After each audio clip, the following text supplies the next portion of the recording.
श्री शिवाय नमस्तेभ्यम। हर हर महादेव।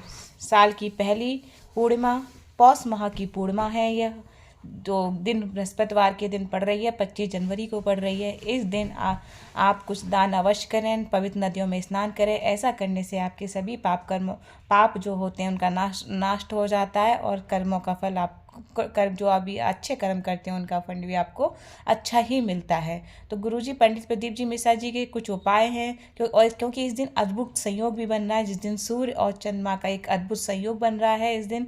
तो इस दिन कुछ उपाय करके आप अपनी ज़िंदगी के सभी कष्ट, दुख, तकलीफ दूर कर सकते हैं। तो गुरुजी द्वारा पहला उपाय जो आपको पूर्णिमा के दिन ही करना है। पूर्णिमा अपने आप में पूर्णत होता है। इस दिन हमें पूर्णिमा की तिथि पर हमको चांद का पूरा स्वरूप दिखाई देता है, इसलिए ये अपने आप में पूर्णत्व होता है। तो इस दिन हम जो भी उपाय करेंगे वो पूरी तरीके से सही तरीके से करेंगे तो आपको पूर्ण तरीके से आपको उसका फल आपको निश्चित मिलना ही मिलना है।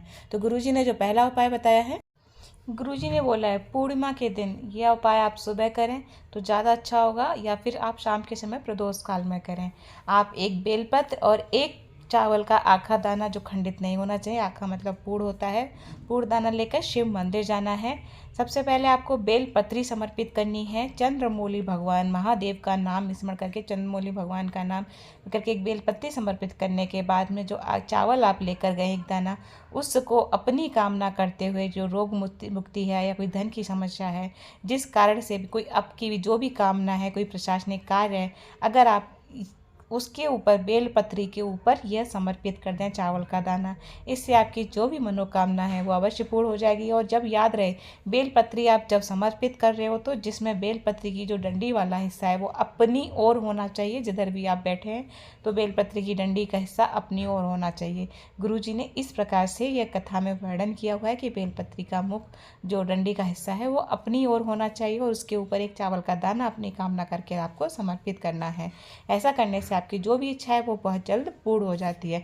दूसरा उपाय जो गुरुजी ने बताया है, यह जो गुरुजी ने उपाय बताया है, अगर आपकी नौकरी नहीं लग रही है या फिर आपको कोई परेशानी है, व्यापार नहीं चल रहा है, आप जो भी काम करते हैं उसमें आपको असफलता ही प्राप्त होती है, ज़िंदगी में बहुत कांटे बिछे हुए हैं, तो आप अगर आप जैसे इंटरव्यू देने के लिए भी जा रहे हैं तो आप यह उपाय अवश्य करके जाएं। आप नौकरी के लिए भी रोज़ जाते हैं, जैसे कोई मार्केटिंग की जॉब करता है या कोई जिस तरीके की जॉब करता है, चाहता है कि मेरा आज ये काम हो जाए, मेरा आज ये प्रोजेक्ट हो जाए, मेरी डील कंप्लीट हो जाए, तो आप यह उपाय ज़रूर रोज़ शिव मंदिर जाएं। अगर आप रोज़ नहीं जा सकते, उनके घर जब सामने से निकले उनकी चौखट को प्रणाम करते हुए, अगर चौखट को ना प्रणाम कर सकें तो आप उनको जो शिखर का दर्शन होता है उसको नमस्कार करें और मुस्कुरा दें भोलेनाथ को अपना मन में स्मरण करते हुए। तो गुरुजी बोलते हैं जब आप जाएं तो ऐसा करके जाएं। आपको जो एक लोटा जल लेकर शिव मंदिर जाना है और एक लोटा जल आपको इस तरीके से चढ़ना है। गुरुजी ने अपनी नई कथा में बताया कि अगर आपका कोई कार्य नहीं होता है तो जल चढ़ाने का तरीका बदलो, समय बदलो,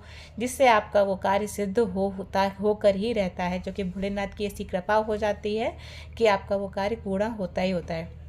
तो गुरुजी ने बोला है कि यह कार्य कोई भी कर सकता है, जिसको व्यापार में भी, प्रशासनिक कार्य में भी, जिसको उस काम में सफलता चाहिए ही चाहिए।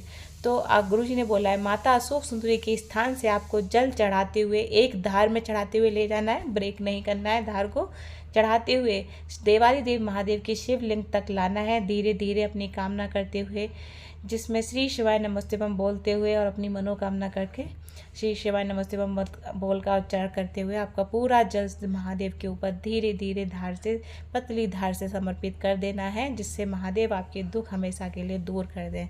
तीसरा उपाय जो गुरुजी ने बताया है, तीसरा और नया उपाय जो गुरुजी ने अभी हाल ही की कथा में बताया है कि आपको एक बेलपत्री, एक लोटा जल लेकर, एक कलश जल लेकर, याद रहे कलश का जल अपने घर का ही होना चाहिए, अपने मठ के परिंदे का ही होना चाहिए, आपको मंदिर से लेकर नहीं चढ़ाना है। तो और ऐसा कर, और बेलपत्री आपको एकदम साबुत लेके जानी है, खंडित नहीं होनी चाहिए, कहीं से टूटी फूटी नहीं होनी चाहिए। ऐसा आप ये उपाय सुबह के समय करें। और जो विशेष तिथियाँ होती हैं बहुत ही खास होती हैं, जैसे पूर्णिमा है, अमावस्या है, सोमवार है, प्रदोष है, सोमवार की अष्टमी है, बुधवार की अष्टमी है, शिवरात्रि है, जो मासिक शिवरात्रि आती है, बहुत ही खास तिथियाँ होती हैं। इस दिन अगर आप जो भी उपाय करते हैं, क्योंकि खास तिथियाँ होती हैं तो खास ही उसका महत्व होता है और खास ही उसकी पूर्ण आपको उसका फल मिलता ही मिलता है।